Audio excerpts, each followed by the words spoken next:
Hello viewers, the School of Extension and Development Studies has a program called PG Diploma in Urban Planning and Development, Masters in Urban Studies and Masters in Development Studies, where issues relating to development and different dimensions of development is discussed, taught, and today we are going to have a small discussion on topic development dynamics, past and future perspectives. Before I start our discussion on the development, admission for Masters in PG Diploma in Masters in Urban Studies, Masters in PG Diploma in Urban Planning and Development, it is already on. So I would request all the students and viewers, if they are interested to take admission in these courses, they can go ahead. Now, development, as we all know, is a very dynamic subject which changes with time, location and place. Now, development for a common man or a development in a remote location, it has a different connotation, a different meaning. Development for a person living in urban area, an educated youth, for him development carries a different meaning altogether. But in general, for our better understanding, let me try to explain that how do we see development. So, development we all consider as an upward movement of whole social systems for better living conditions, that is food, sufficient food, better shelter, water, and living conditions which also includes health facilities, education and infrastructure. This is the general understanding of development across all sections of society and region. Now, before I move further, Professor Pattanaik would be discussing dynamics, that what do we understand by development dynamics, and then our discussions will unfold. So, you have rightly pointed out the meaning of the development, and development is one of the, you see, it seems to be very, very easy. Somebody can tell, yes, development, we require development, but it is one of the complex, very complex concept.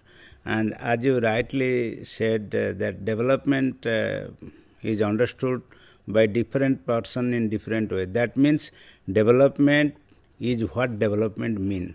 If you ask a farmer what is the development, he will definitely ask, I need good irrigation facility, I need technology, agricultural technology, good seeds, HIV seeds, and credit also, credit facilities, all these things. If you ask to a industrialist, his perspective will be different from the perspective of a farmer. He will definitely want better infrastructure, better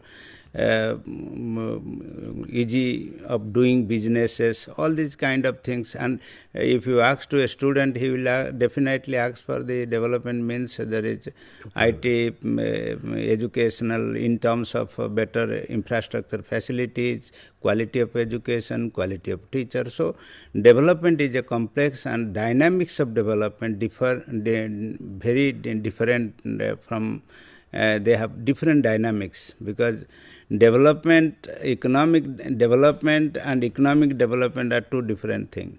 Whenever we call the economic development, it means towards the economic growth. As you are now, India is the fourth largest economy with the this GDP of $4,187, crossing the Japan recently.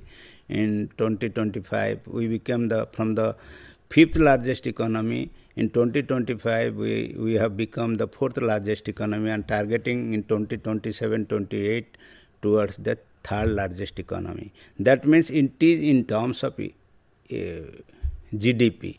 But the development, the dynamics of development different. There are development means economic development, social development, political development, cultural development, human development. These are different dynamics of development.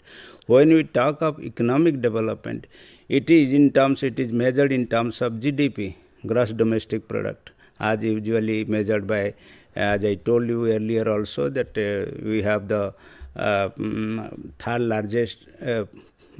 fourth largest economy in terms of gross domestic product, GDP of $4,187 billion, and it is measured in terms of per capita income. If a country has higher per capita income, then we can term that it is more developed. And we are in terms of GDP, we are the fourth largest economy, but if you see the GDP per capita, in terms of per capita, we are the lowest. It is just $2,696.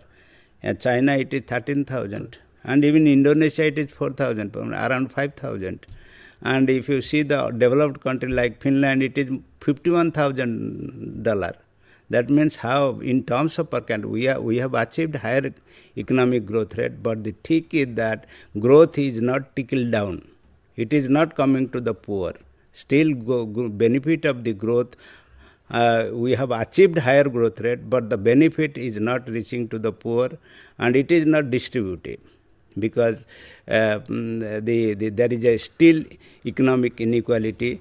So this is one of the one of the measurement, and then poverty also another measurement of economic development. Because if you see that poverty in terms of, in India also, the Bihar is the most, Bihar, Jharkhand is the lowest ladder of the poverty, while Kerala and Tamil Nadu and Punjab, their poverty rate is very low. So poverty is another indicator of development. If there are more poor, the state is less developed. It is understood. Layman can understood that. Then standard of living, as you rightly told, that if you see go to the villages of Kerala, you had also visited, I had also visited, and see the quality of life and the standard of living people in the Kerala.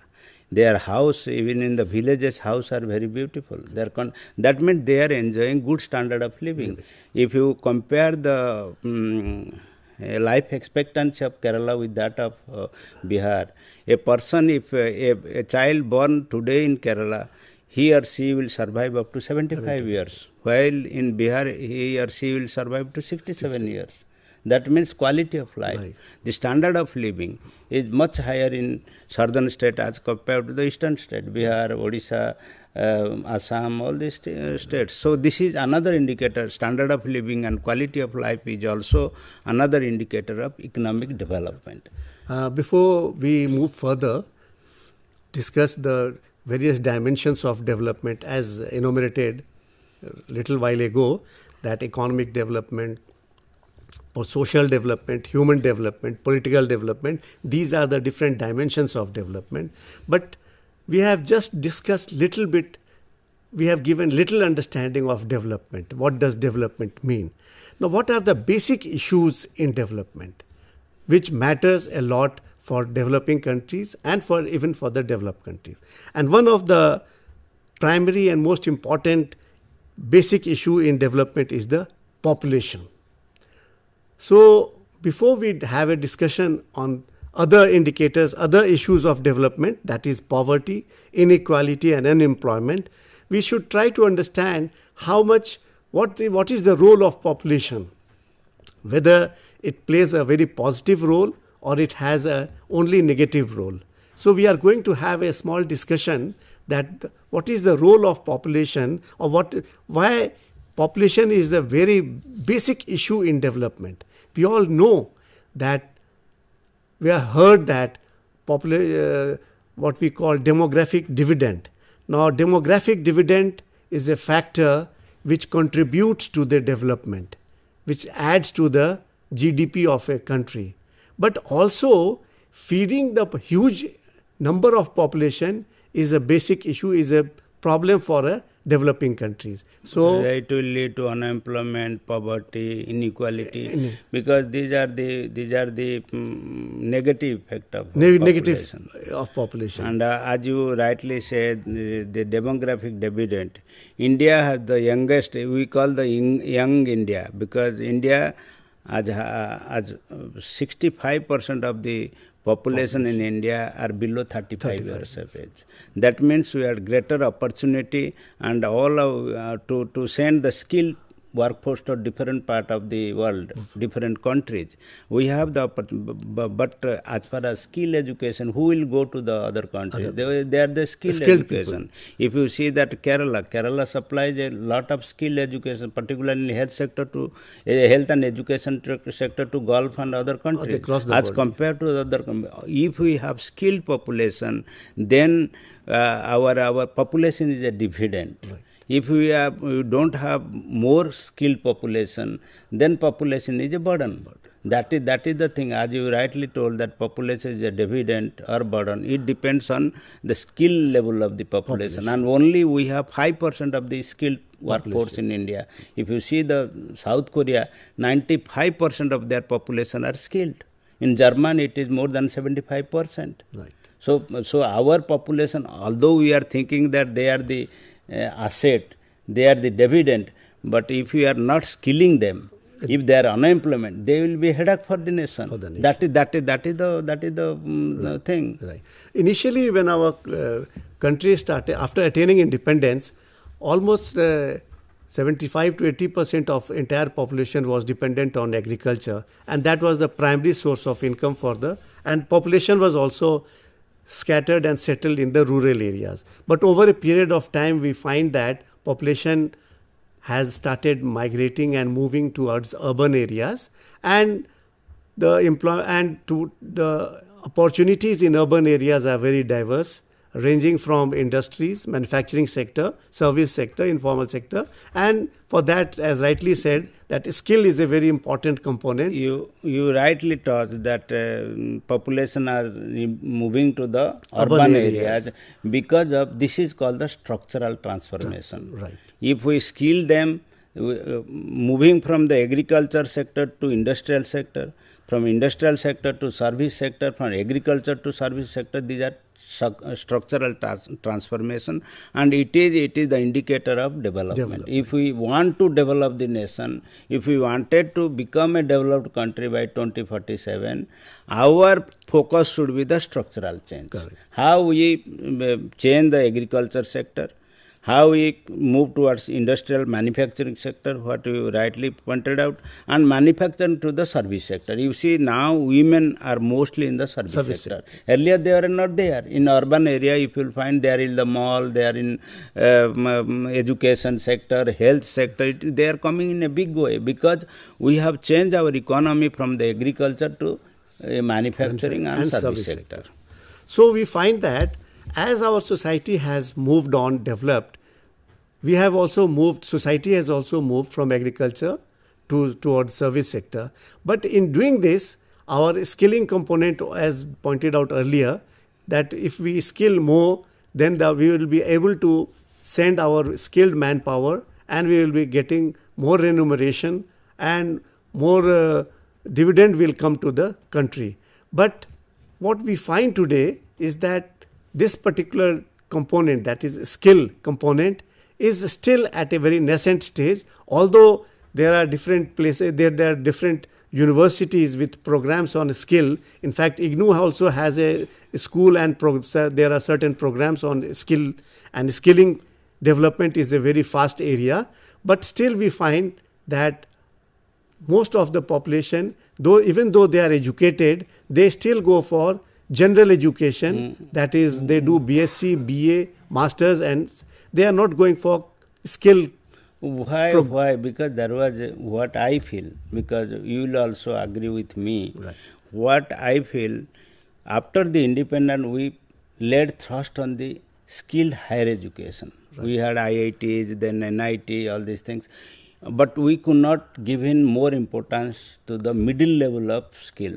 We later on we started ITIs, then Polytechnic. But if we could have gone for Polytechnic and ITI in the beginning, after independence, instead of going for the ITI, what South Korea did, what Japan did, they started the middle level of education first, instead of giving to the higher education. That's why they have the largest chunk of skilled population. That is the thing. That was a basic lag in the initial stage of economic development planning. Right. Very rightly you said. Yeah, actually, immediately after independence, because of the development in higher education and thrust in higher education, we started producing more number of masters, more number of PhDs and technical graduates, and they started working on. But as the demand grew for middle and lower skill, but our society was tuned that it's a job, and a white collar job means higher education or better skill. So they never got interested towards middle or smaller level of skill. It is considered slightly low, and people still avoid, and they go for a graduation or master's. So this particular issue is to be understood by our society and our policy planners, although thrust is there. But how it is to be done, we are going to discuss and deliberate upon this issue. This is how every school, because I think in 1983 or 84, there was a policy that they will have some skill component in the high school, plus two level. And it is better if you can integrate one component, that's a technical component, whether it is computer, mechanical, or whatever it may be. If you integrate it with the senior secondary in every school, then you will have more number of skilled workforce. Those who will be useful for the rural development, rural skill. You see what is happening. All the Chinese product you see in the market, they are from their rural manufacturing sector, where their rural intermediate, this ITIs and all these things, they are producing all those goods and services, goods and selling to the different part of the world. As we move on, the other basic issues are inequality, unemployment. And unemployment, we find that in India is very high. It's not that it has just increased over the last few years. It has been there. Now this is again, continuity is because of our education system, where we started imparting basic general education in the name of higher education. So that system has contributed to this level of unemployment. And our mindset of our society has also become like that they still consider those skill component or the middle or lower level of skill jobs at a lower ebb. They don't consider it to better.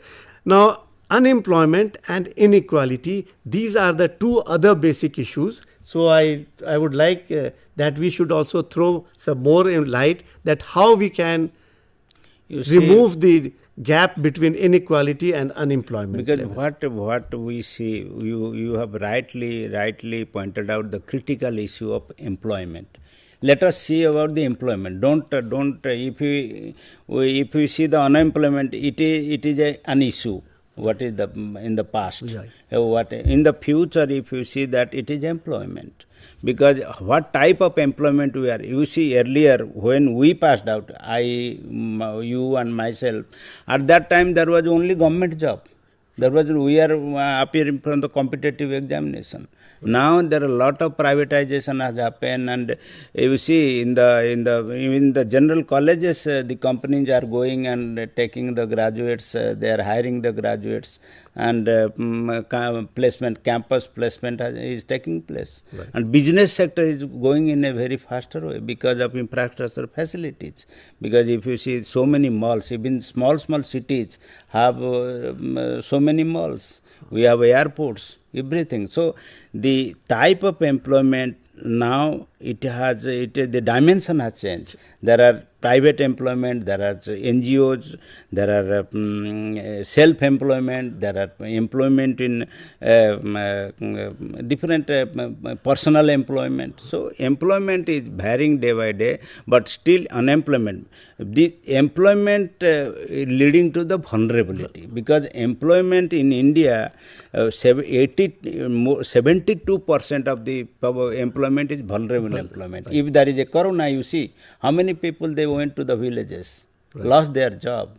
This is called the vulnerability employment. Employment is there, but employment lead to vulnerability, lower wage rate, and there is no continuity in the job. There is contractualization of the job. So this is a problem. Employment is there, but the thing is that vulnerability is one of the basic issues in developing countries, including India. Right. And it leads to inequality, economic inequality. And we also find that the rate at which corporate sector has opened up for employment, and we find that communication skill, that is also a skill, but soft skill. So that skill attracts and gives more opportunities for fresh graduates, and if they are able to communicate, so we find that society has reached a stage or a level where we find there is a disconnect between your education level and your job opportunities.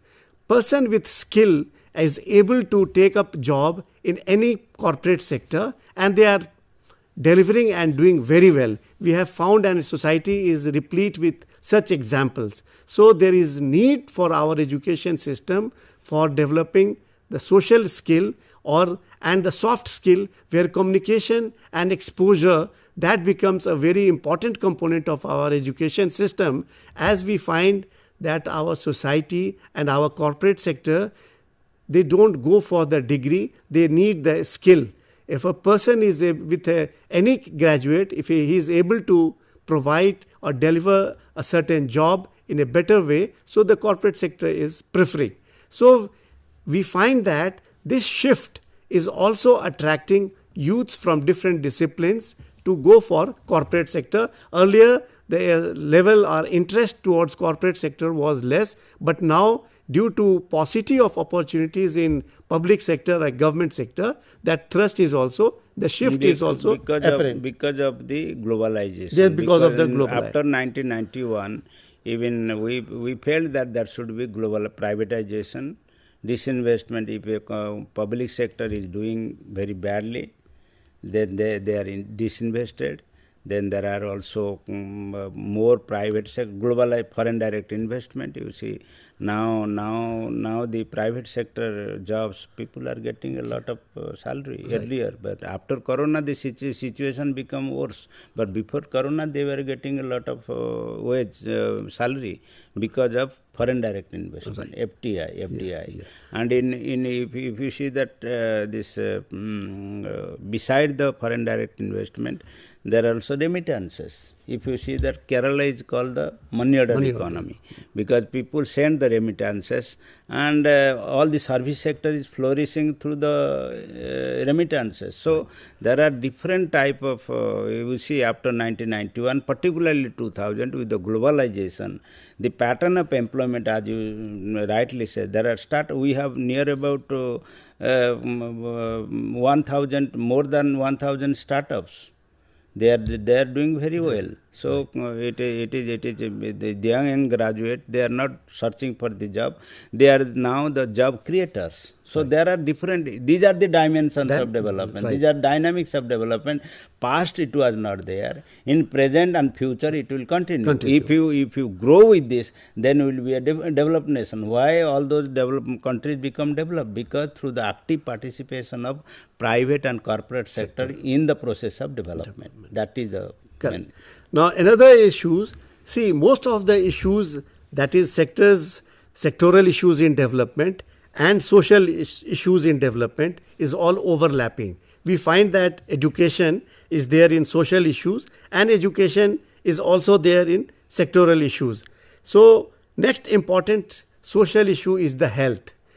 If a society has a healthy population, so the society will contribute more towards its production, and a healthy population, healthy mind will be able to give a better dividend to the society. So what are the major issues relating to health in this society? The thing is, you see, health is one of the indicator of development and sustainable development. Right. We can sustain our development if we have healthy population. Suppose you take two laborers.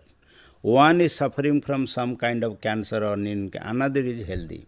Definitely who is falling sick again and again, his per capita income or his total income will be lower than who is a healthy person. Right. So health is one of the major indicator of development, and the issue is the infant mortality rate. Issue is the malnutrition. That's why we have Anganwadi centers. We have also taken care of old age population, those who are taking, and also maternal mortality rate. Right. India still have maternal mortality rate, and we are even most of the developed countries, they are less than 10. We are near about 88 maternal mortality rate per 1 lakh birth. So we have to how to deal with the health. That is also, and education, health, and per capita income, they constitute the human development. Right. In 1991, the UNDP emphasized on human development. Right. Development can be sustained, economic growth can be promoted through human development. There are three components. One is literacy rate, second is life expectancy, third is the per capita income. If you see the human development, it is the Kerala which is ranked first, and Bihar ranked less. Bihar and Jharkhand, they are in the lowest rank of human development. If you see the all countries, world country level, then Scandinavian countries, Finland, Sweden, Norway, they're much ahead as compared to the other developed country. As India ranks near about 146, right, whereas the Norway is number 2. So this is the that's why their per capita income and their development status is much higher as compared to us. Yes. So that dimension, what you rightly pointed out, the social dynamics is very important for economic dimension, economic development, and economic growth. Although we have addressed the issues of child immortality, but another issue of obesity has also started in urban areas. So we are addressing one issue in rural areas, but this is the dynamics of development. These are the issues that we are going to face, that in urban areas, the issues relating to obesity has also increased. Now this is because of our fooding pattern and our education system, although society has changed. But definitely what you told, the pattern of health is changing day by day. Suppose now we see near about, even in US, country like America, near about 40 to 45%, 60% of population, they are suffering from diabetic. Right. And sugar, if you after 40, each one of people are in sugar because of socio-psychological sugar, blood pressure. This is a common among the population. And now cancer is also becoming, because we have infected foods, and vegetables also, they are also contaminated. Everything, water is contaminated. So the pattern of diseases, it is a serious concern. The time to come, people will spend a lot of money on health care. Right. And even they will become indebted. Debted. If they can, many people when they fall sick, cancer or any kind of diseases, serious diseases, they sold their properties. Yeah. This is health is a major component of development. We cannot say that health development means economic growth rate. Development means all round development, all the dynamics of development. Even we will agree, because you will throw some light on political development, because you see, even the democracy, most of the African countries, they are not in democracy. Their king, their rulers Monarchy like a president, all these kind of. Why the world as a whole thrusting on democracy? Right. Because democracy is more distributed, and that too decentralized democracy, Panchayati Raj system. You have gone to Sweden also, and I had gone to Finland. We see how their local self-government is more efficiently doing the work. Right. So these are democracy, political democracy, because it is the parliament which make the rule. Right. Before we take further our discussion, we will be covering political development, indicators of social development, and also gender and development we will be discussing. So, but let's take a small break, and after that we will come to political development.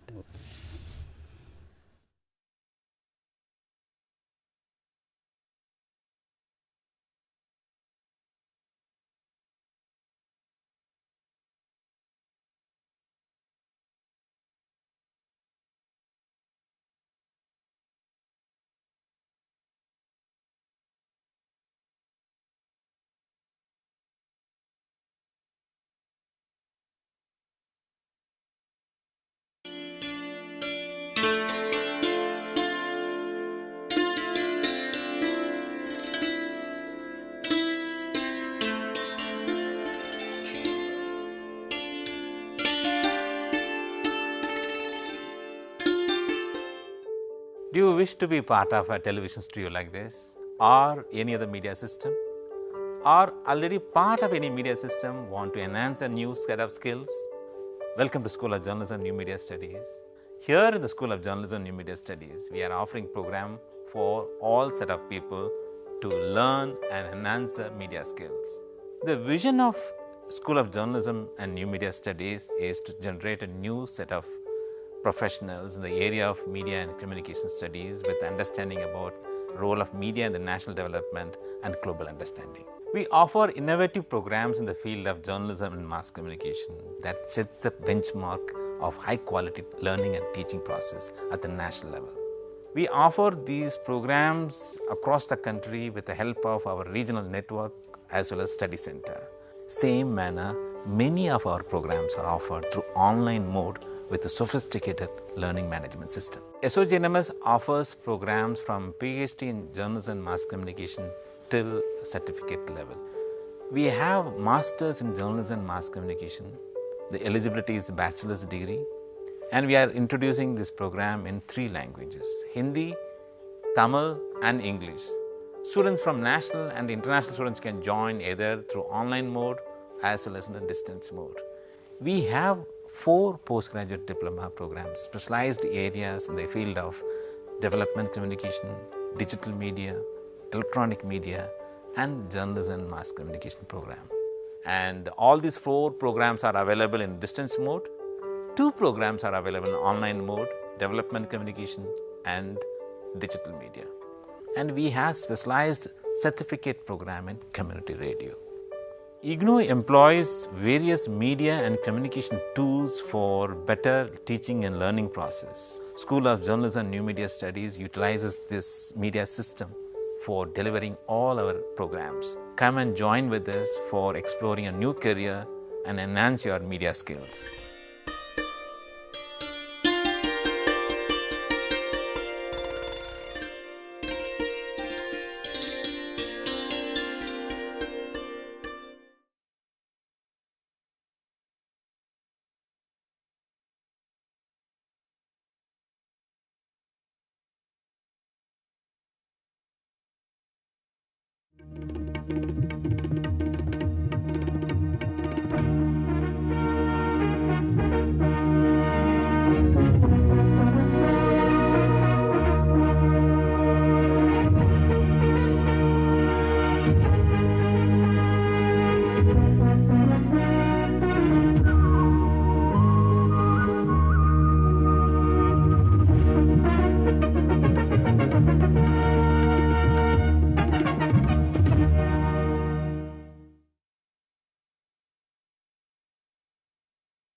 We were discussing various dynamics and dimensions of development, and we have covered economic development, social development, and cultural development to some extent.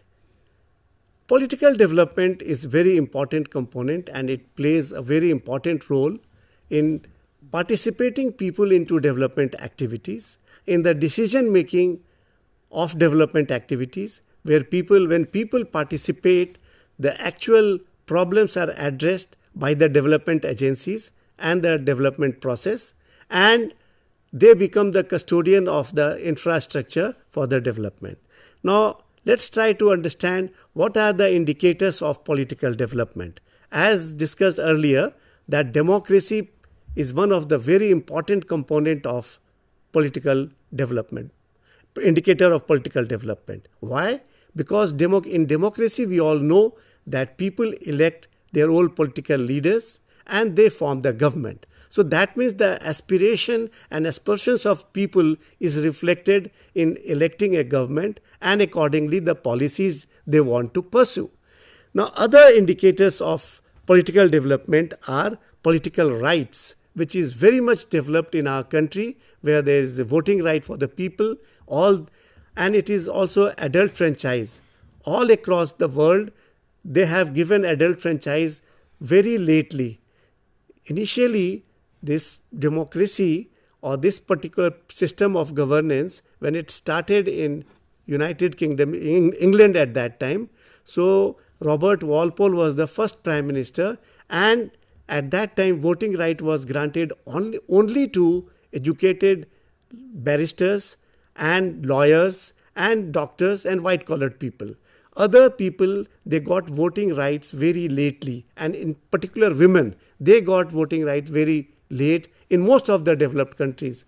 Whereas in our country, India, when we attained independence in 47, we instantly gave voting rights to all population, all above the age of 18, I believe. 18. 18. Now it is 18. And now it is 18. And even all the women folks also were given the voting rights. So this is one of the very good important indicator of development. Although in terms of economic development, we are slightly slow, we might not compete with the developed countries, but in terms of political development, India is much and far ahead of all the developed countries, most of the developed countries, because of our voting adult franchise, which was given voting rights instantly to the entire population. Now, other indicators of political development are decentralization.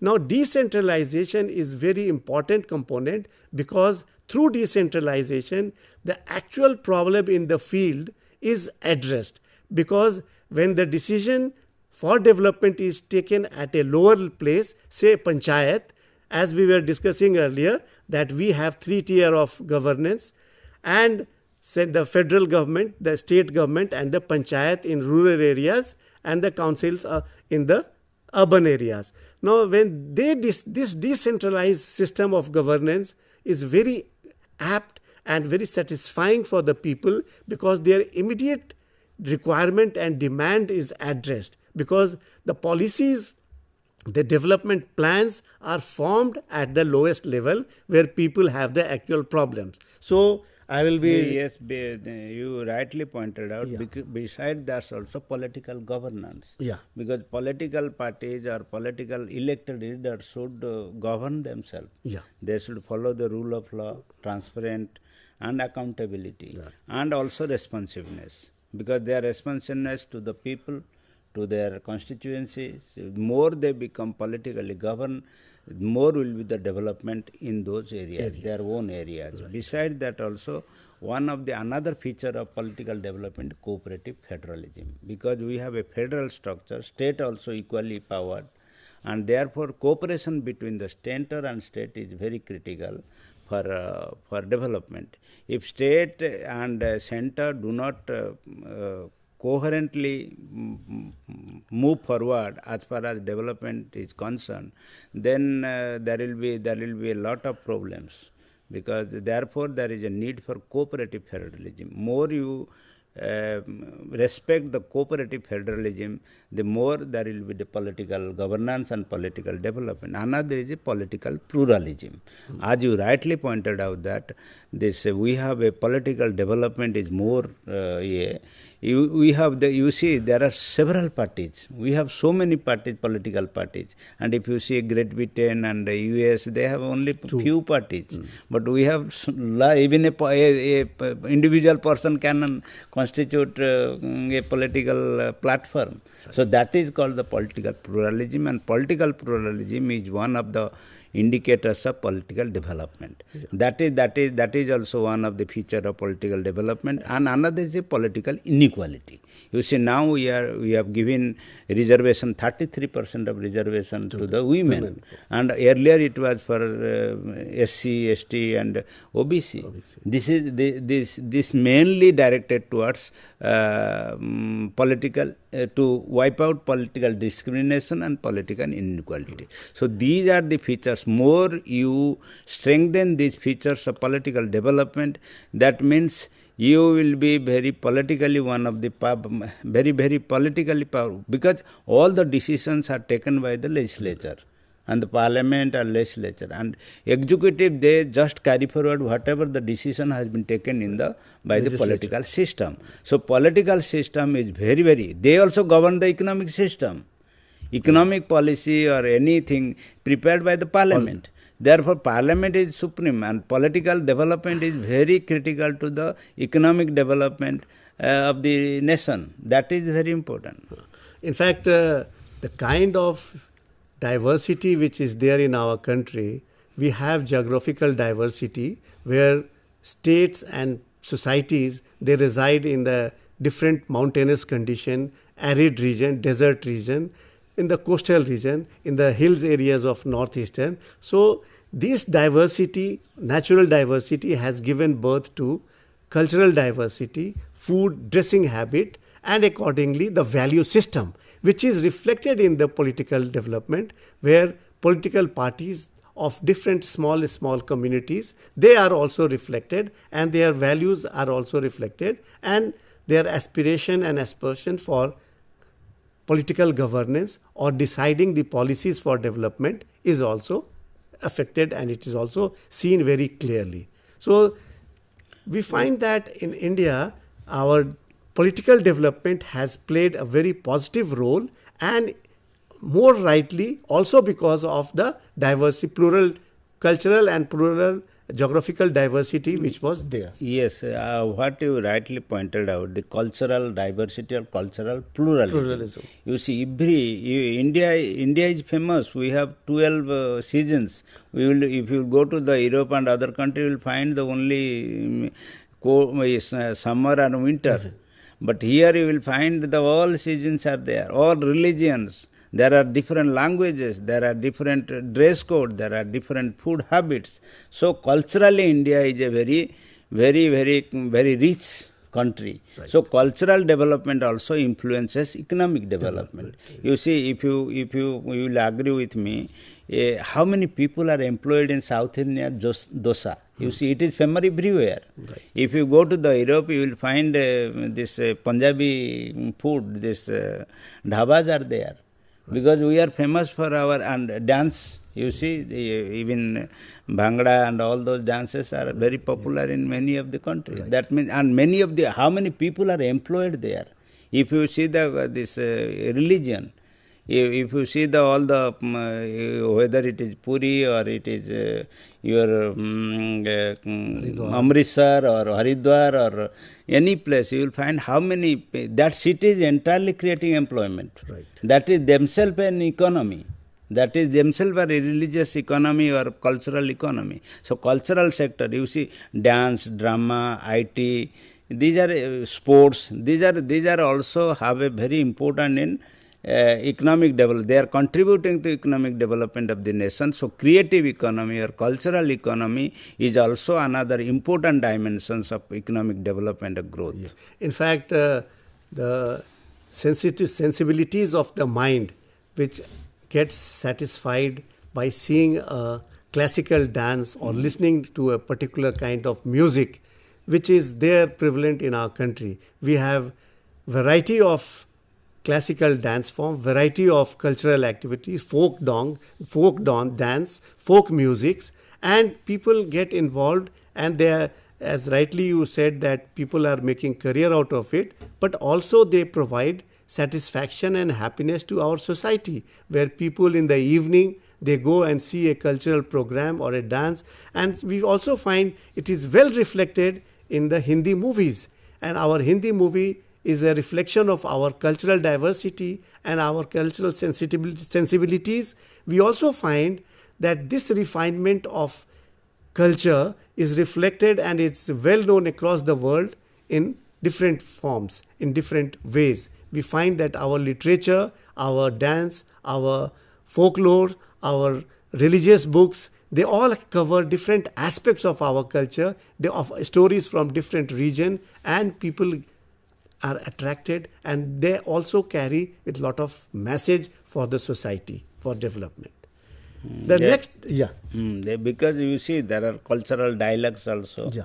You see the cultural diplomacy. Many of the world problem is solved through cultural diplomacy. Because we see if you go to the US and many of the European countries, now there are teachers, those who are teaching the Indian dances, whether it is Odissi or it is Bharatanatyam, because these are cultural diplomacy. It integrates your country with the other country, and it is also one of the important creative sector is one of the important dimensions of development. It cannot be, as far as India is concerned, creative sector is one of the, I can say it is the fourth sector of development after agriculture, industry and service sector.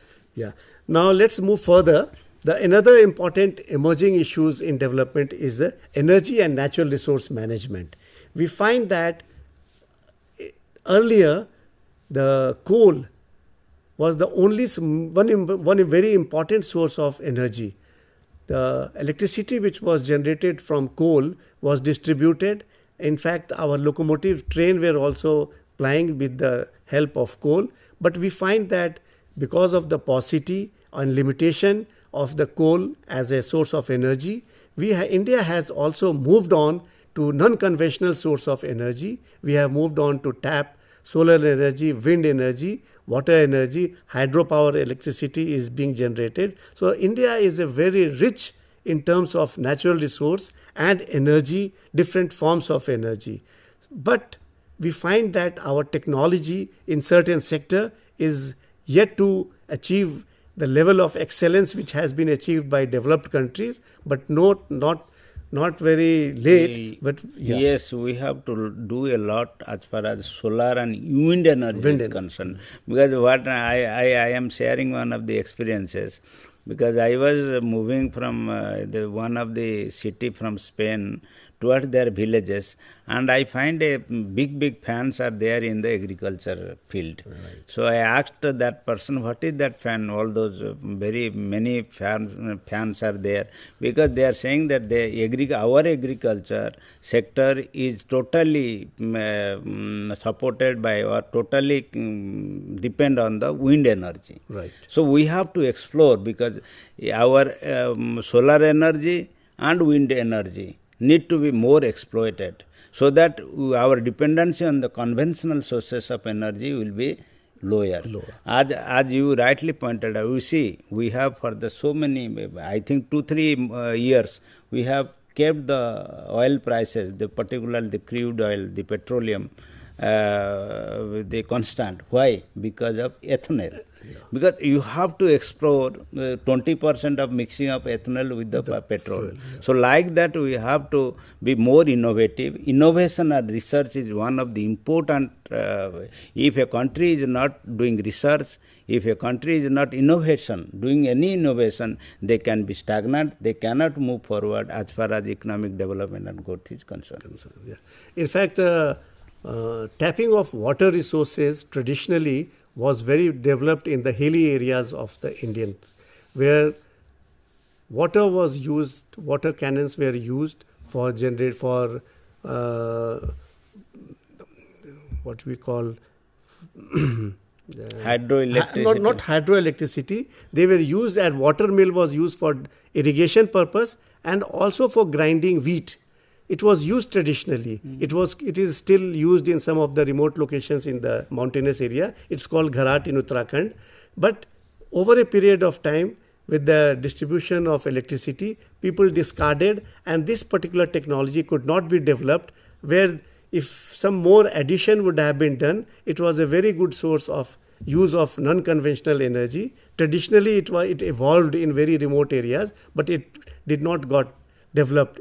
People did not, they discarded rather because of the easy availability of electricity and diesel and petrol. So this was one of the very important area where India was much ahead of other countries, but we did not do very well. This is what we are trying, traditional sources of knowledge and its impact on environment. Because climate change is going in a faster way, and our environment is degrading. So keeping in the what you rightly say, that we should explore more traditional knowledge system and more traditional technology, which will be, again we have to go back and see that how we can sustain our economy. Sustainability, biodiversity, these are all concerns of development. In fact, when you said about the biodiversity, India is a very mega biodiversified country where the certain Himalayan areas are considered as a hot spots for variety of biodiversity, and some of the medicinal plants which our ancestors were using, but because that knowledge system has vanished, people are no longer continuing. So we term many of the such plants as weeds, and farmers are weeding it out and throwing it into the removing it from the agriculture field. But traditionally, many of such weeds, shrubs and grasses were used as medicinal plants. That knowledge has vanished, so the plants has become redundant. We are not able to use. So that aspect of development of our traditional knowledge system, very rightly pointed out by you, should also be explored and should also be developed, so that our biodiversity, which is very important, and it covers a very huge area in terms of, if we start from bushes, shrubs, grasses, trees, we have all types of forests ranging from coniferous to deciduous, different kinds of tribal areas of our country. Like in Odisha, they have variety of, they still preserve and conserve lot of knowledge systems relating to medicinal plants, and they still use. So if we try to document and develop some of those medicinal uses, so India can also take. That's why what you also, I also agree. Development is what development mean. It is a bigger basket. You see, if you touch one aspect, then you will miss another aspect. So it is so diverse. It is very easy to say development, but very difficult to define it in a very concrete way. And measurement of development is also very, very complex as compared to the economic growth. So there are two aspects which I think will be definitely throw some light on sustainable development and inclusive development, because now regional disparities has become very wider. So taking into consideration the regional disparities and state disparity, intra-state disparity, the sustainable development and inclusive development are two important concepts which we can throw finally some light in the context of development. Yeah, very rightly you said. In fact, inclusive development, when we try to understand, most of our rural areas, our traditional tribal areas were self-sufficient. Whatever they grew, they consumed. They never dependent on the market forces. But because of development of road and supply of public distribution systems, food through these, they started depending, and whatever high value crops which they are growing, like in the Himalaya, the farmers were growing a type of millet, finger millet, called Phygopyrum esculatum, Phygopyrum tataricum, which we called kuttu ka atta. It is very nutritious. During fast, people eat they break their fast from that. So that was the traditional food. Millet, what we call ragi and madua, that was the staple diet of remote and rural areas of it is very nutritive. But gradually we shifted, we left our traditional food, traditional crops which we are growing, and the knowledge system which existed along with that, and we drifted towards urbanization, towards the finer food grains which we get supplied through the public distribution system, which is not healthy. Like the wheat which we get, it's very high in gluten, so it adds to the all kinds of problem. In urban areas we find that many people, they are getting allergic to the gluten. But those traditional foods which was grown, which was organic earlier, but even now we can continue with that knowledge system, and those variety of medicinal plants, variety of knowledge system which existed earlier in our traditional society. So that was a very good example of inclusive development. Yes, you rightly pointed out. Because I was doing one study on the Gaddi farmer, Gaddi tribals in Himachal Pradesh, and what I find, those the tribals, Gaddi tribals, those who have their traditional occupation, this rearing of sheep and goats, and going to the top, going to the down, coming to the top, and their income, per capita income, higher as compared to those who have led that traditional occupation, those who are doing clerical and these small jobs, but their income is very high. So because they think that this is not a civilized profession now, the young generation, they are leaving all those kind of traditional occupations, and ultimately they are dragging towards the poverty. You see, that is the thing. We have to explore how to mix between the traditional and modern system, and sustain the income of the people. That is you very rightly said. These traditional pastoral grazers, they moved with their sheep and goat in the very remote areas, and they utilized the grazing resources in the Himalayas. There are 4 or 5 major grazing communities. They are transhuman in nature and pastoral grazers. They like the Bhotias in Uttarakhand, the Gaddis, as you said, Bakarwals in Kashmir. And if we go above timberline in the cold regions, high altitude, there are Changpas in Arunachal, in Leh Ladakh, and Monpas in Arunachal. These pastoral grazers, they graze and they make milk products, buttermilk, churpi, cheese from the yak milk, and they barter exchange with the agriculturist communities. So they utilize the grazing resources. Even if they don't graze, those grazing resources will wither away because of the cold. Immediately winters will come, snow will be there. So they utilize and they produce something. So that is an example of inclusive development, and through barter exchange they survived. Exactly. That means what you are saying, that we will have a different strategies and different approaches towards development. And considering the dynamics of development. Exactly. The development strategy which is required from the Bihar, Odisha and eastern states may be different from the hill states. So accordingly, each state should have to formulate their own development strategies and see how they can mix between the modern and tradition in order to have a sustainable economic development. That I think. In fact, our education system is also to be blamed, because we are in our school system, we are taught about the history of United States, the scientific development, and so many other things, geography of United Kingdom, but we are seldom taught about the immediate rivulets, trees, whatever waterfalls which are there in the neighborhood. So the young boys, they lose their interest, they lose their respect for the available flora and fauna and available resources. They get attracted toward the urban areas, and so they also migrate, they move from their traditional practices of agriculture or pastoralism, and so this is not the development. So development should be in such a, it should be taught in our schools that they respect their geographical conditions, they respect their natural resources, they respect their traditional practices, they understand that scientifically. There should be scientific validation of traditional ways of sustaining in different geographical conditions.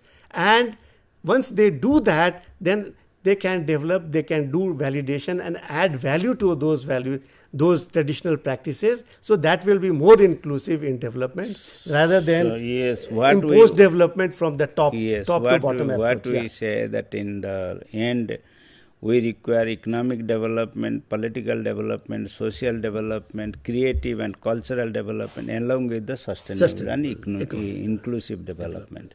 And in order to overcome the regional disparities. Every region will have its own strategy, formulate their own mission and vision, and formulate their own plan and implement it in order to make the nation developed. As development is a very dynamic and development is a very very elastic concept. Elastic concept. You cannot, you see, even you cannot define in a particular classroom. Right. So if you went on saying it, so from the perspective of learner, so this is what the dynamics of development, whatever the past and what our thrust should be the future, we highlighted this. So dear viewers, we have tried to understand development in holistic, right from the beginning, how development evolved and what are the gray areas which needs to be discussed, needs to be understood and developed further. Thank you very much.